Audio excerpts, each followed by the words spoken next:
O capítulo 17 trata de bens públicos, que são aqueles bens jurídicos atribuídos à titularidade do Estado, submetidos a regime jurídico de direito público, necessários ao desempenho das funções públicas ou merecedores de proteção especial. O Estado, tal como os demais sujeitos em sociedade, necessita de bens para o desempenho de suas funções e atividades. Os bens públicos são aqueles bens de titularidade do Estado que integram, portanto, a órbita patrimonial estatal. Essa órbita patrimonial estatal compreende bens imóveis, direitos e outros bens móveis. No entanto, tradicionalmente, há uma preocupação muito mais intensa com a questão dos bens imóveis. Os bens imóveis são objeto, bens públicos imóveis são objeto de um tratamento específico pelo artigo 99 do Código Civil, que diferencia os bens comuns, os bens especiais e os bens dominicais. Os bens comuns são aqueles destinados à fruição pelo conjunto da população, ou então aqueles destinados a uma proteção diferenciada, que pode envolver, inclusive, a vedação à sua utilização. Essa solução é tanto mais importante com a consagração de direitos fundamentais de terceira geração, que envolvem a proteção à ecologia, a garantia da integridade de certos bens para as gerações futuras. Por isso, alguns bens de uso comum são utilizáveis por qualquer sujeito, tal como os logradouros públicos, os parques, as vias públicas, as rodovias. São, portanto, bens que são do conjunto do povo em termos vulgares, mas que são atribuídos à titularidade do Estado. Há outros bens públicos imóveis que são bens de uso especial da administração.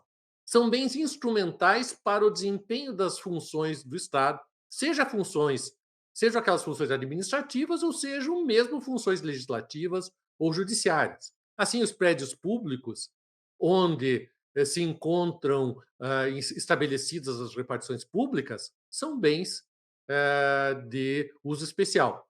E existem os bens dominicais, que são bens de titularidade do Estado, que nem preenchem os requisitos para serem bens de uso comum, nem são destinados a algum fim específico da administração pública.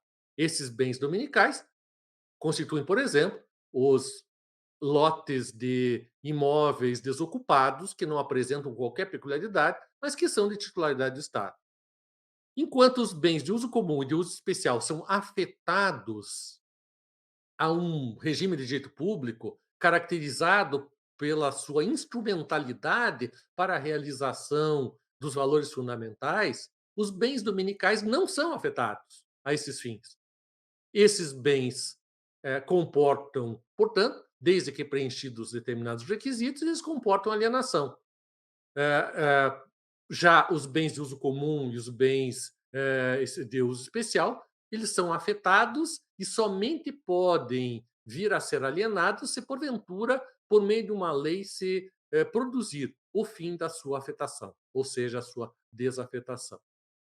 Os bens públicos podem ser utilizados por particulares, desde que preenchidos certos requisitos. De modo genérico, essa consideração não se aplica aos bens de uso especial. Não é possível dizer que alguém tenha direito de comparecer a uma repartição pública e lá trafegar tal como se fosse uma via pública. No entanto, é óbvio que os bens de uso comum, na sua grande generalidade, se destinam exatamente a isso.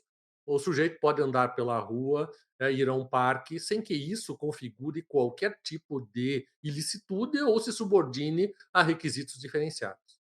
No entanto, em muitos casos, os particulares têm necessidade ou interesse de se valer de modo diferenciado de bens de uso comum. Por exemplo, o sujeito pretende instalar numa via pública uma atividade empresarial, seja permanente, seja transitória. Em tais hipóteses, o sujeito pretende ter um consumo diferenciado, um uso mais intenso, um uso anormal do bem público.